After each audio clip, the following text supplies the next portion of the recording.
Hello, hello. Welcome back to another episode of Foreign Takes.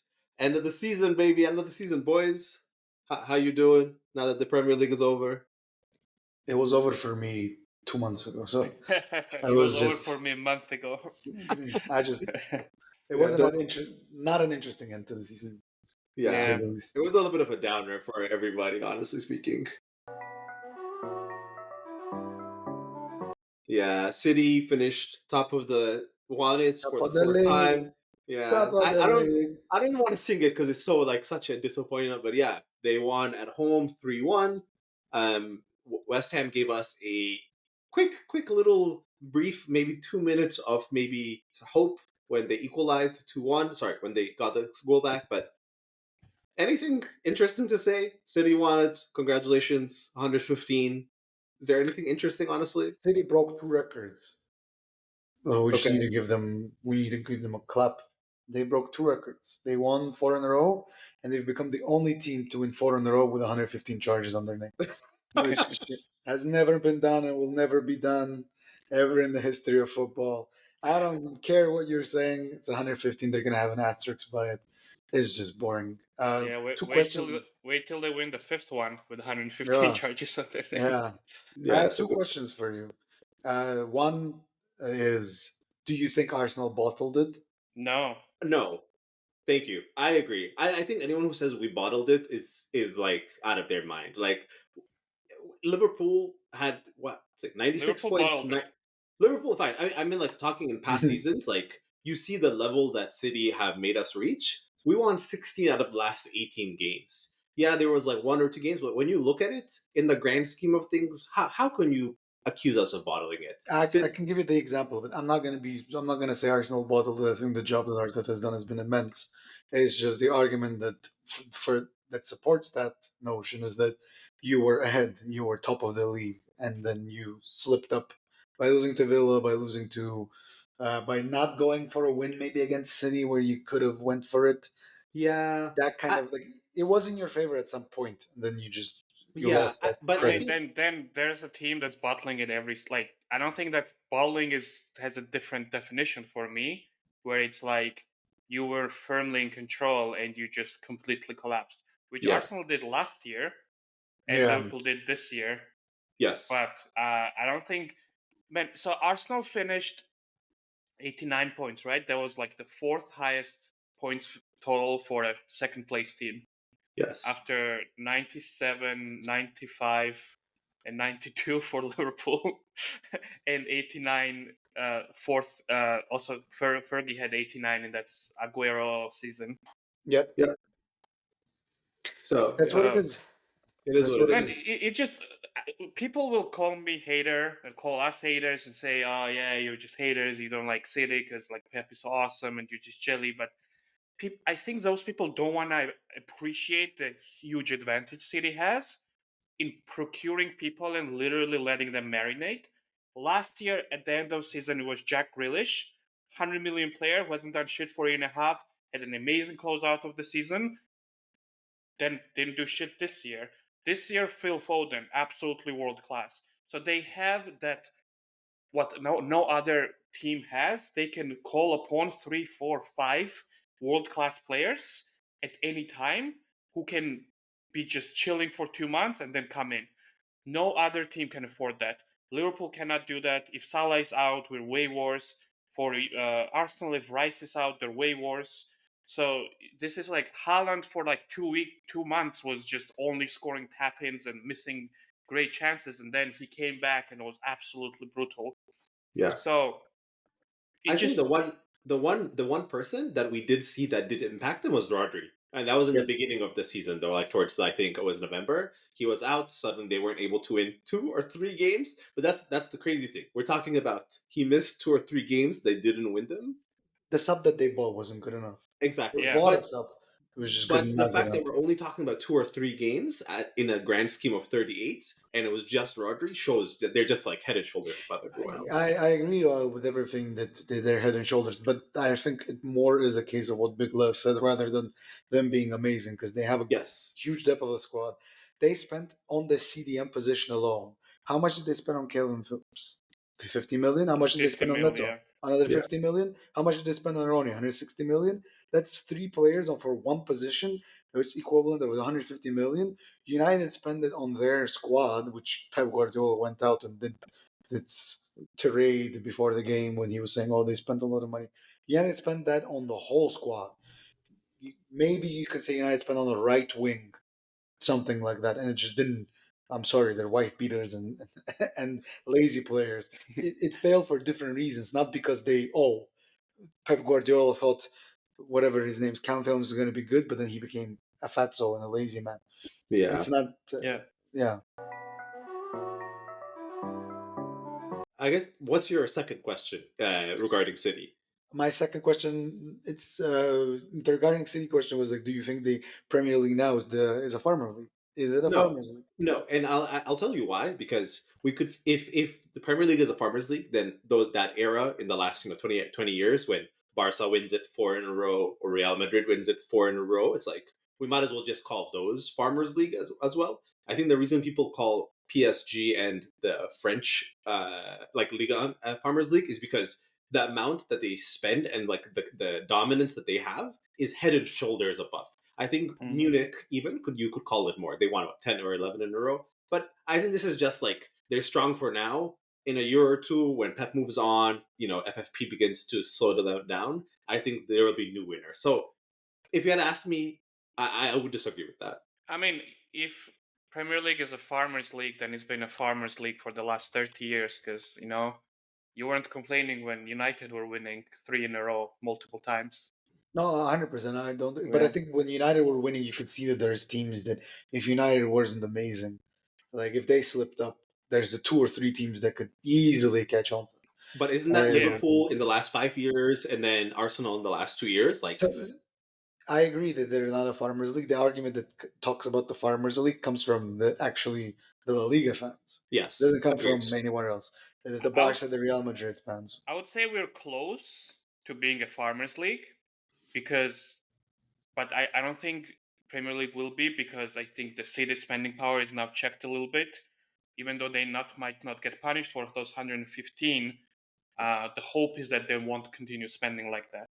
Yeah, But exactly. we're close, man. Come on, you cannot have three or four teams that had like 90 plus points and they couldn't win because of the same team who has unlimited resources. Yeah, That's Yeah. very agreed. much a I mean, PSG situation, but speaking of that, we might as well just touch on Arsenal. So obviously, Arsenal also won their last game against Everton at home. All of it's for nothing essentially with regards to title and so on. But I'm curious for you guys' take because I obviously know how I feel about the Arsenal season. But KG, Big Lab, would you guys consider this a successful season for Arsenal in terms of where we were last year, in terms of where we were able to push City?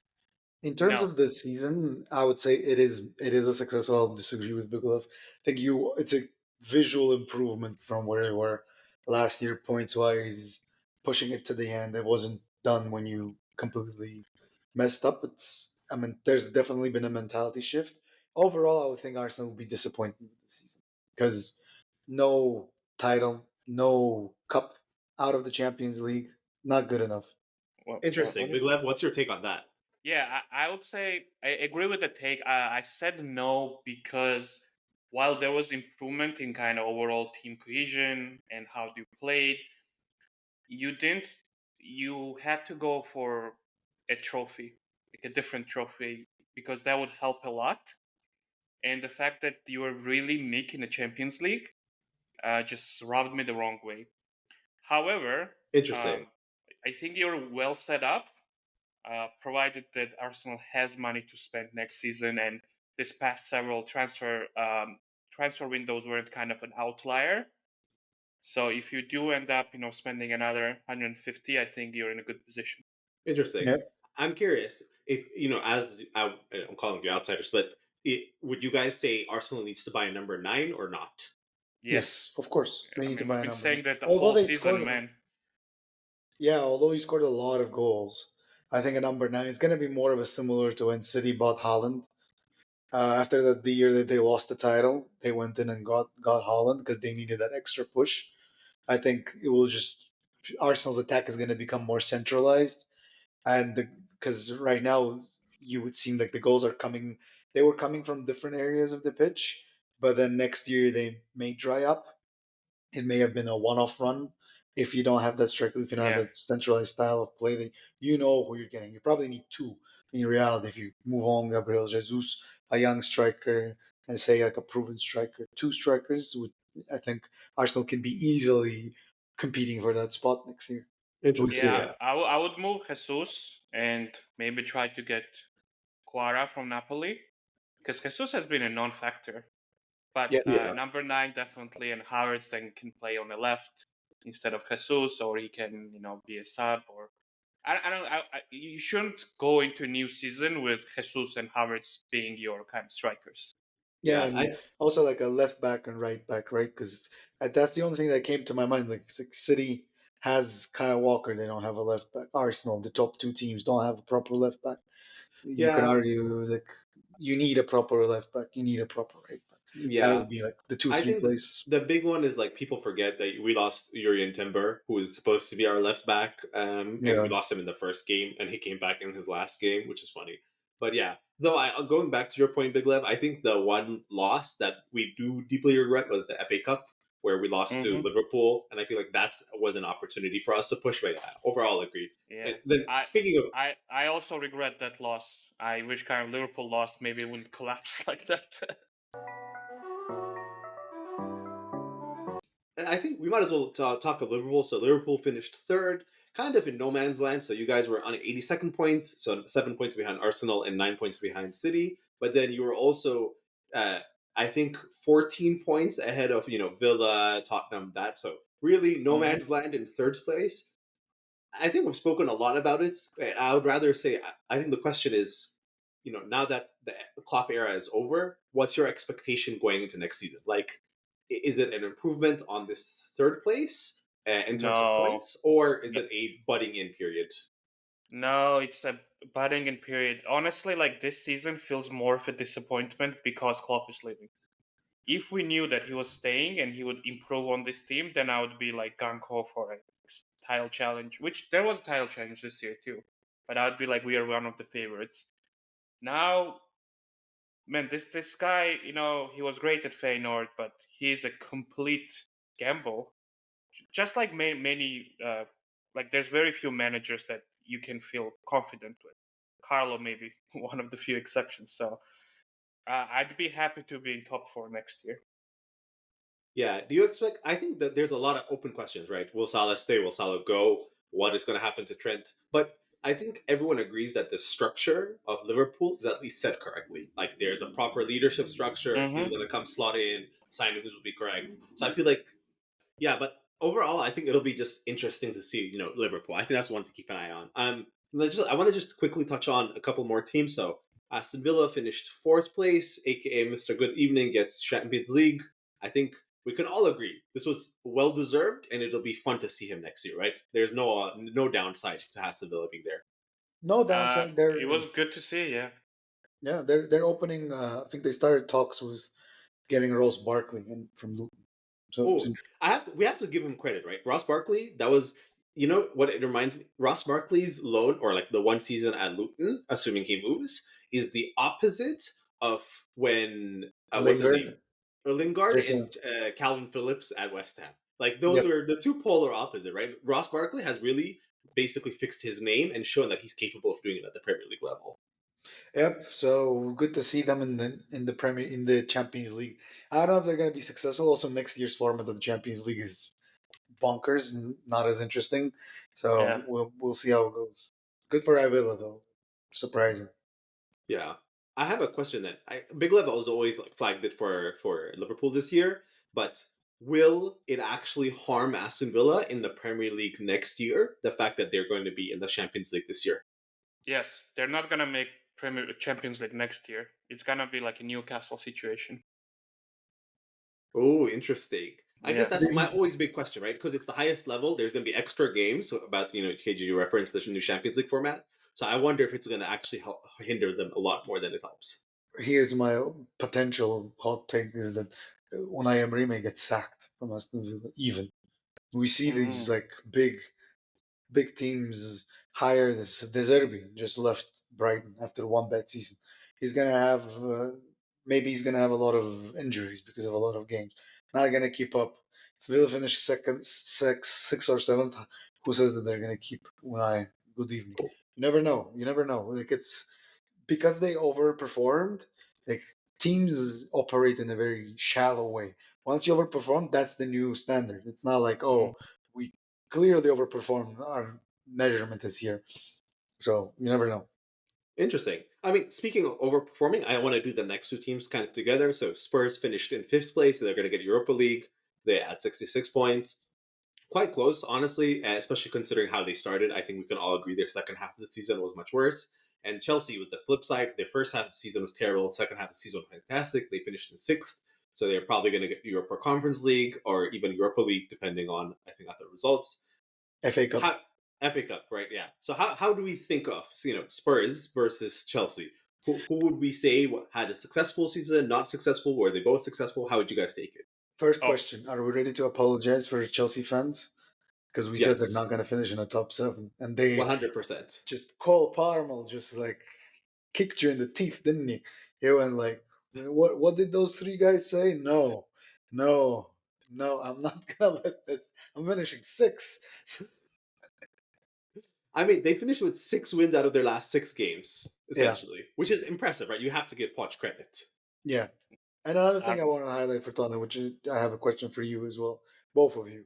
And I'm more interested in hearing Big Left's take and YT because it's your London derby. But like recently in the news was this takes of Ange going like he realized that the fundamentals of the club of Tottenham are in the wrong place. He came out did this interview when he said that uh, the only way you can stop a team from winning the league is by winning it yourself. So every game you need to win, regardless. Like it was a shift from the mentality of his towards the fan base and the expectations.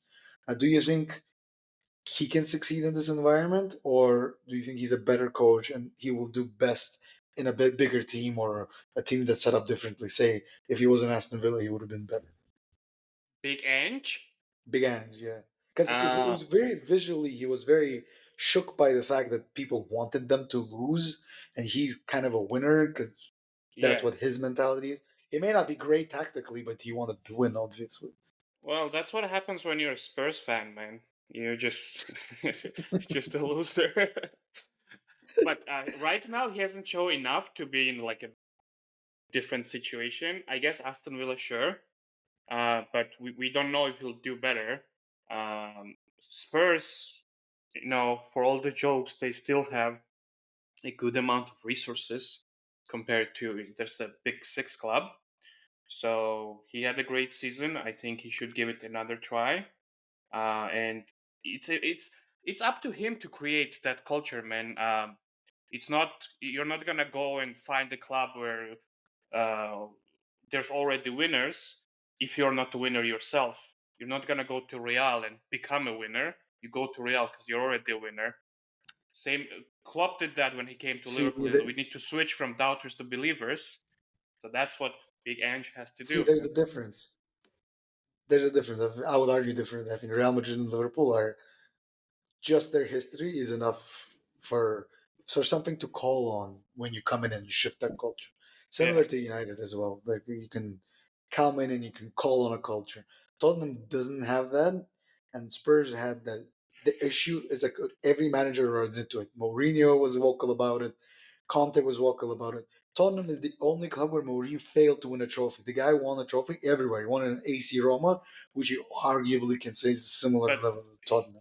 here's the thing, though, man. That's a history begins somewhere.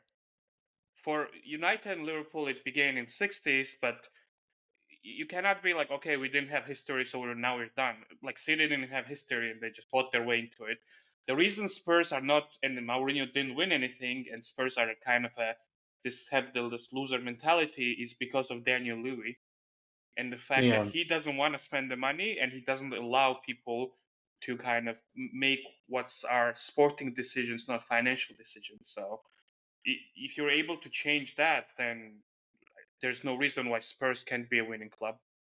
Interesting. Interesting. I have an interesting question for you guys then. Based on how the season ended and began in Chelsea, who's gonna finish above next year? Spurs will finish above Chelsea, or will Chelsea finish above Spurs? That's a tough Good question. one. I That's a think tough Spurs one. will finish above Chelsea. I think Hmm. we're kind of forgetting how bad Chelsea was the entire season, and we're kind of getting swept up in this. Oh, they won the last 6 of 6 games, but they played all like mid-table teams who had nothing to lose. Yeah, And good point. also to add on that, Yeah, it's Cole Palmer had a better season than Eden Hazard ever did in a Chelsea shirt. yeah, Yeah, he had insane Stats 22 wise, goals, 11 assists. it's an insane. That's a season that wins you the league. If you put him in Arsenal, Arsenal's winning the league. Arsenal's beating Aston Villa. Arsenal's doing that. So the question is, will Cole Palmer be able to maintain it, and then Chelsea's going to build around him? Like Chelsea are pretty much in a very like both teams are under construction, but Yeah, Chelsea's pretty much under heavy construction. Like they're still putting in the fundamentals, whereas I think Tottenham has a solid base. If I had to guess, I would go for Tottenham, but then I mean Spurs. They're playing such a high line. You're easy to get found out on their end. So I think both of them are going to be in the low. They're not going to be. They're going to be competing for top four, but they're going to end up in the top 10, like lower end, mid to lower end of top 10.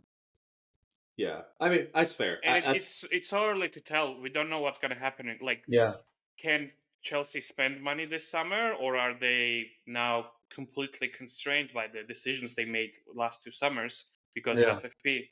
yeah, that's a good point. What about you, YT? What's your take on Chelsea finishing close to Tottenham and Tottenham not wanting the fan base not wanting to win and Ange Yeah. wanting I to? mean, I think the fan base thing, I've been hearing a lot about it. And of course, people are going to be like, oh, you're biased, you're an Arsenal fan. But I have to agree with Big Ange. It's like, it is really, for lack of a better word, to loser mentality, right?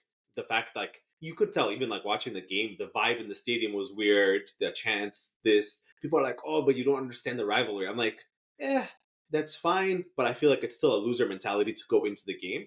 And I have to give credit though. I don't think the players had that mentality because the players did try. They failed. That's fine. But I feel like the players and Big Ange were the only ones truly trying. Everything around it was set up for a failure. But then, Yeah, leaving that aside, though, I actually think next year if he doesn't adapt. You were talking about, oh, I have a hot take about Emery getting fired. I think Big Ange should adapt because we all know second season syndrome, right? First season you do amazing. Mm-hmm. Second season, if you don't adapt, you get found out really quickly.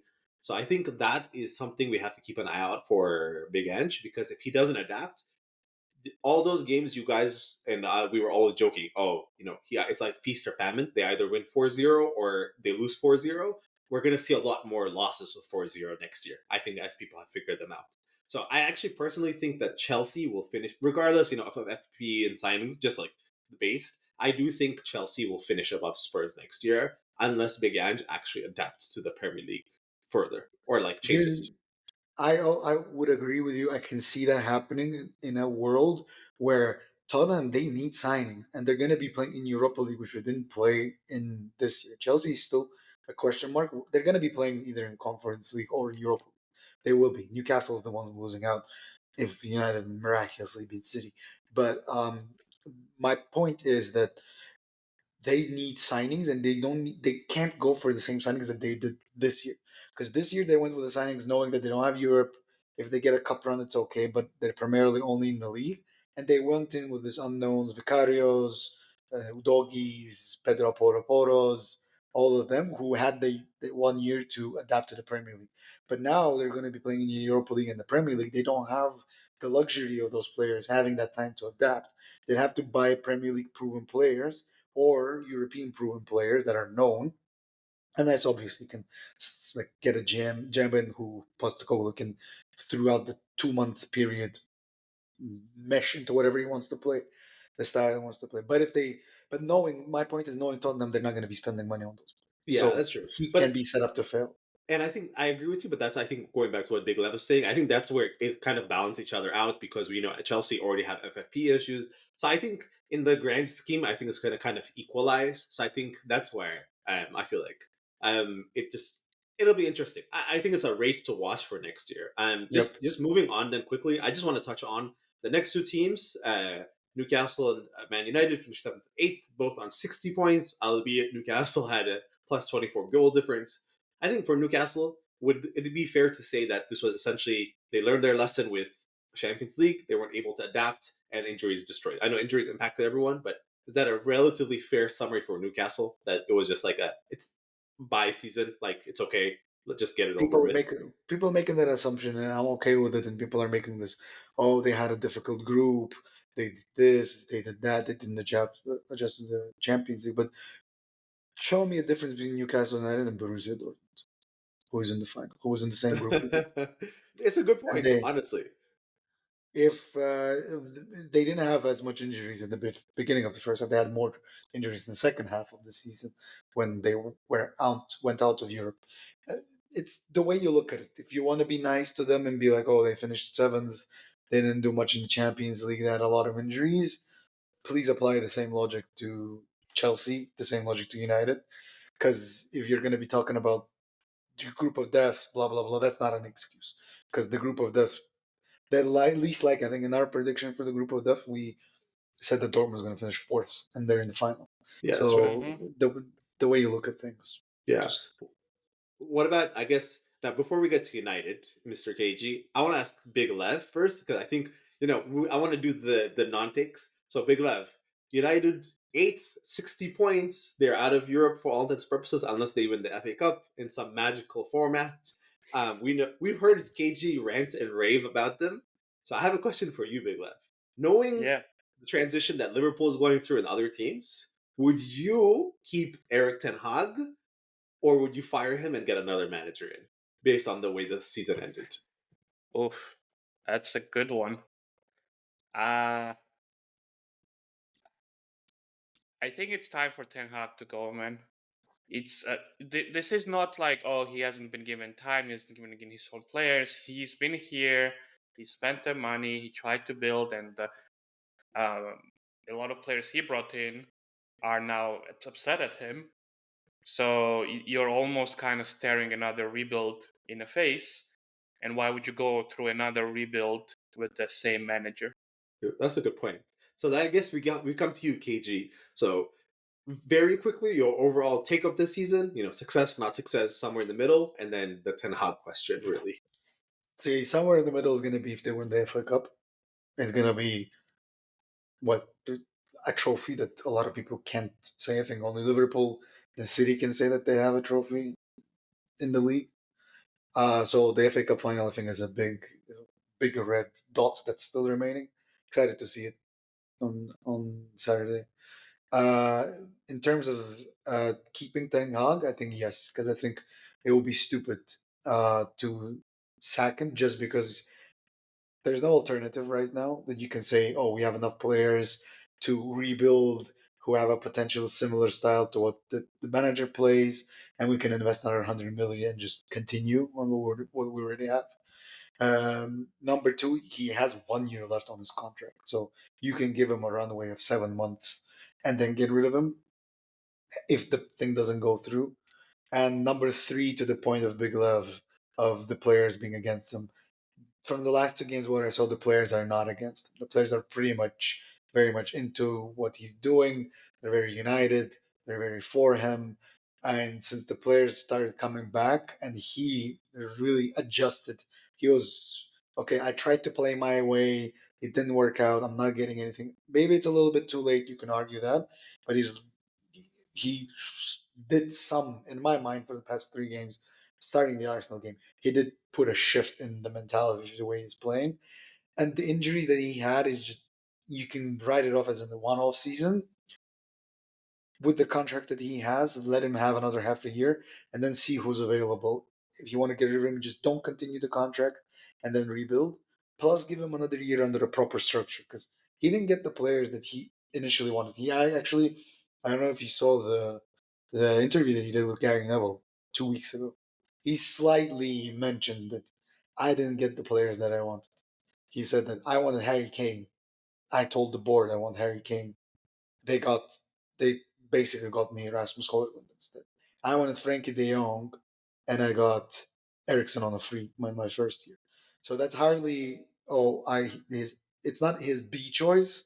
I think from Frankie De Jong going to Ericsson, who's without a contract with a pacemaker in his heart, that's a D choice. You know, I'll give him a leeway. Let's see what the summer brings, and let's see what the FA Cup does. But if they fire him, I'll understand where they're coming from. I'm not going to be fully, oh, like how could you fire him? So Yeah, pretty much in the fair. balance.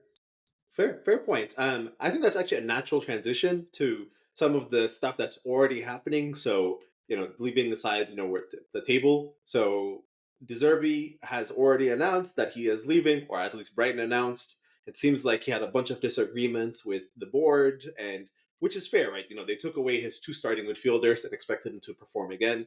So, but he's already ruled out going to Bayern. Is this kind of expected, unexpected, right? This was I unexpected. I want to take a moment and publicly announce that I'm also ruling out the Bayern job. Seems like everyone's doing it, so I want to take the opportunity to say, Bayern Munich, I am not interested in your position. I'm sorry. Who Fair else enough. rejected them? I think everyone did. Everyone. I mean, but if you're deserving, were you guys expecting this? It felt kind of unexpected, right? It just came in right before the last game, 2 days before, and now he's out. It seems kind of abrupt. Bro, I told you he's overrated as fuck. You did You say that. guys I will never give you. listen. You guys I don't mean, I listen think to that me. He had a bad season, and consequences, I think Brighton leadership thinks the same way I do, in that their success is mostly down to their good setup and scouting, and not Zerbi. And they're Yeah. like, yeah. well, let's see, because before this Zerbi, they had that English guy, Oh yeah. Who's still on? Who's Graham still Potter. earning?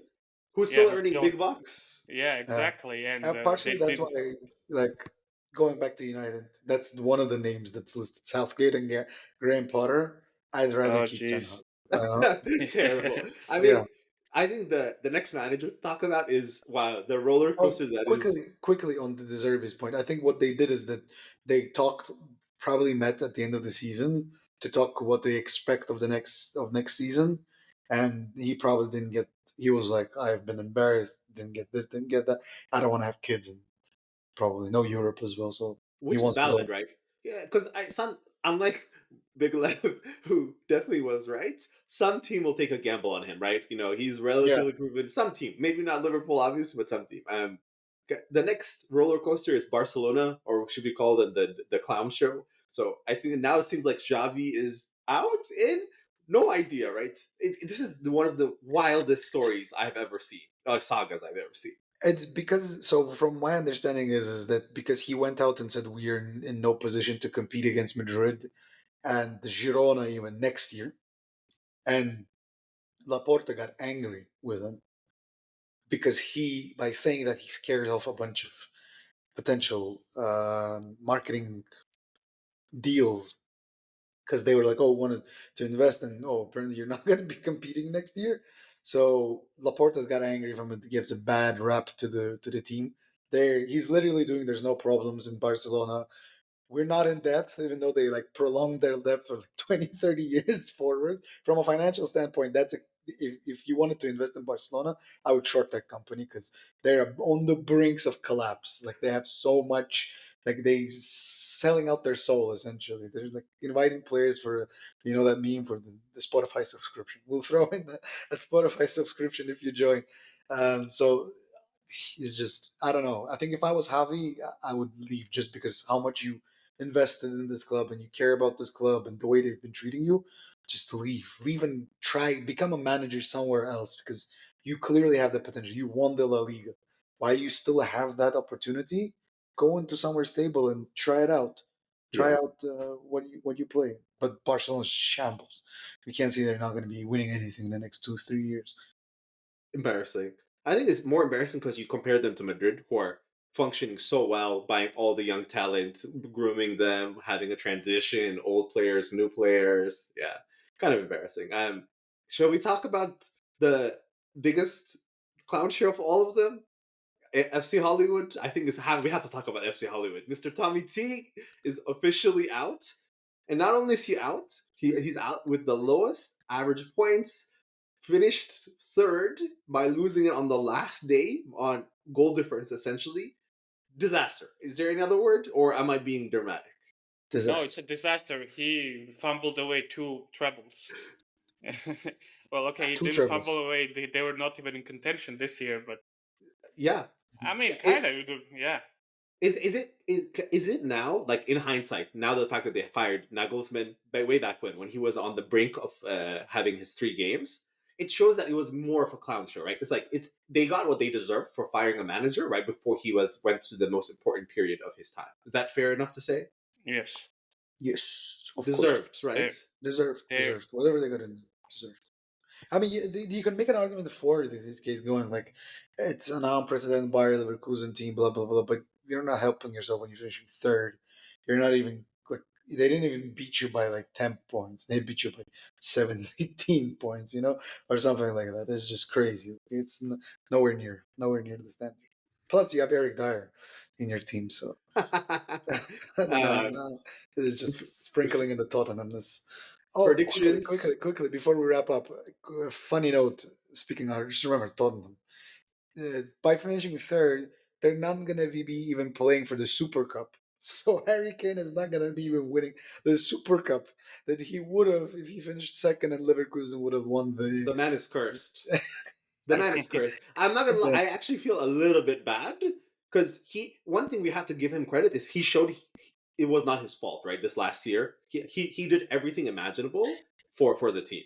He is Alan Shearer. He is Alan Shearer reincarnated. Same career. He's gonna have lots of goals. Maybe he'll win 1 or 2 trophies. That's pretty much it. When Alan Shearer didn't go to United and he could have won all the whatever amounts of Premier Leagues, he chose not to. He decided not to be Alan Shearer and went to a kind of a United team. And then he'll probably is going to win Bundesliga next year. Hopefully, I don't know, depending on how the league goes, because now it's in contention. Yeah, But yeah, we'll it's see. weird. I mean, Yeah. speaking of next year, the team, so Europa League will be Atalanta versus Bayer Leverkusen. So let's start. Big Lev, your take. Who are you thinking? Is it Leverkusen gonna do a never losing and take it, or do you think Atalanta with their strong finish might be able to pip them? No, I think this is for Leverkusen to take. It seems that like that fairy tale season, Yeah, and that's fair. yeah, I mean they're the favorites. They're definitely the favorites. KG, would you agree with Big Lev? I would agree. I think they're the favorites. It's a fairy tale. I think they're winning. The only remark that I'm going to say is going to be closer than you think. It's not going to be blown away. Leverkusen win. I think Atalanta's a very, very solid team, Yeah, and they're going to push them till the end. yeah. Especially the last like 2.5, 3 months, Atalanta have been on an absolute I tear. mean, they lost to Allegri's Juventus, where he ripped off his suit and ran on the pitch and was like, "Here you go, I won," and then got fired the next day with two with 2 games to go. But still, Atalanta, they are a solid unit. They beat Roma recently. I watched their game versus Lecce because it was the only football on. Very solid, very good bench, very good starting 11, promising youngsters.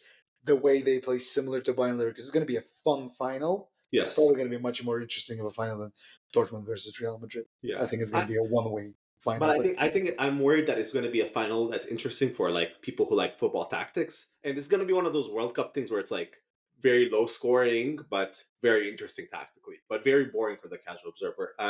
You mentioned the Champions League final, so of course it is Dortmund v Real Madrid, the heavyweights versus who we pinned for 4th place in their group earlier this year. So it shows how much we know. Let's start off with UKG. What's your prediction for this? I'll give it time to simmer, and I think that the final's in 2 weeks. It's on Yes. June 1st. You're not going to make a call now? I'm not going to make a call now. I'll let it, after seeing Sule being overweight, I'll wait for a little bit. He had a little bit too much of a burgers. All right. What about you, Big Lev? Are you gonna get off the fence unlike this guy? I'm gonna go for Dortmund because I mean, just saying Real will win it just seems so boring and drab at this point. Yeah. What about you, I want to see a Marco Reus farewell. I think I could also sit on the fence, but let's be real here. I'm gonna go for Real Madrid. Sadly, they are all home favorites. Like, Yeah. Well, I'm with Big Lev. I would prefer the other, but I think your Big Lev is right. It's like as much as I would want Dortmund to win it, I think Real Madrid are the heavy favorites. yeah, Um, exactly. so of course there's the Manchester Derby for the FA Cup. Now we're talking. Okay, it's the 8th place versus the winners. Big Lev, who are you taking? Oh, actually, for the City. I'm taking listeners, City. Yeah, I will City. be observing it in real life, and probably City will win it. But I don't know. I don't see the United winning it because we were also hoping that they would last year. That Rashford would pull something out of his back pocket, but he just did a Rashford, so I don't see Yeah, why that's true. this year it will Rashford's be not any going to be different. even starting, my friend. It's going to be Yeah. Garnacho and Ahmad, so don't worry about it. All right. Well, then we might as well ask you again, KG. What's your prediction for this? What do you want me to say? What do you expect me to say? Okay, let me rephrase. What does your brain tell you, and then what does your heart say? Both of my things are saying yeah, he's going to win. You think so? I think so. Just because it's a repeat of a final. Usually, when it's a repeat and the other team lost, they will win. The second City they've been partying for the past 2 days. Their game's on Saturday. They've 6 a.m. on Monday. They've been out of a pub. They have to train and play. And United has Varane back, Lisandro Martinez back. Uh, Pretty much most of the squad is back. Like, you're gonna have two functioning defenders. The Oh, only interesting. minus for United is that Wan-Bissaka is going to be playing, and he's very, very bad. I think that's the only person that you need to definitely sell. So it's not going to be Casemiro and Evans. It's going to be Lisandro Martinez and Varane, maybe one less swan song. Hoyland's in a good position. He scored 2 goals in the last 2 games, proving all the doubters wrong. They were able to rest him. They were able to rest Firmino, Garnacho. I think United have a shot. Yeah, It's gonna be closer than. I don't think it's gonna be as bad as last year when United got a penalty, which was not even a penalty, and they lost 2-1. Without that penalty, City would have easily won 2-0, and they would save time for the Champions League final. Here, I think it's gonna be closer. I think it's gonna be yeah. I'm with you. some I United. agree. Similar to your take about Atalanta Leverkusen, I do think I do think City have an edge, obviously, but I think it's going to be much closer than people take because Ten Hag has showed his mettle with these cup and like knockoff games. I think he's much better. Yeah, I think that's a wrap. One last question. One last question before we go. If your team could sign one player right now, season ended, who would you sign? One player.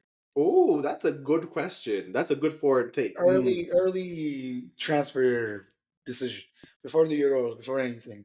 Right now, because we were already seeing Aston Villa doing it. Oh, I have a hot take. This is going to be an unpopular opinion. So people, I know Arsenal fans are going to be like, "Oh, we need a number 9. We need, whatever, Osimhen stuff like that." I personally think I would have taken a clinical striker like Lewandowski. I would have taken Lewandowski. Nice. Bro, Nice. He's a good. Lewandowski doesn't have time for Arsenal. He needs to record some TikToks before it's banned. Fair enough. Listen, the man asked. So you know why? Because we create so many chances. Lewandowski would get another 45 goal season. So I think I would take Yeah. that. Yeah. Big love. Well, that is a number 9. I don't know why I had to preface it. Oh, I know No, but because Arsenal people fans want won't a be young like. one, like they're like uh, Yeah. gonna say Victor Osimhen and stuff. So I would take Lewandowski. I would take Mbappe. Mbappe. Okay. He's Yeah. still officially without a club, by Yeah, the that's way. true. Bro, yeah, I don't know. You said anyone. You didn't Yeah. say it was supposed to be realistic. Okay. Fair enough. You That's good. too. What Fair about you, enough. KG? I would rather. Can I sell players instead of buying them? I would sell a bunch of players and I'll be happy. Oh, my squad is better. I would sell Wan-Bissaka. Varane is out the door. Martial is gone. It's just amazing. Sell Casemiro. Oh, I would be so much happier if I just sold players and then got one center back, probably, because Varane is gone. You would get either Todibo that plays for Nice or some center back from the Premier League. I don't know any in particular. The Braithwaite from Everton is on the radar, Yeah, that's true. which is a good shot. I would get them early before the price rises, before the Yeah, Euros. I like So that. I like that. That's a good take. yeah, All right. This time I will be wrapping up. We'll see you guys next week. We're gonna do team of the season for across all of Europe and a couple other results that we're gonna be reviewing. And on that note, celebrate the FA Cup win. Let's yes. go. And Big Yeah. Lev will suddenly be a Man United fan for the first weekend Yeah. in person. No. Yep. On that note, goodbye. All right. Peace.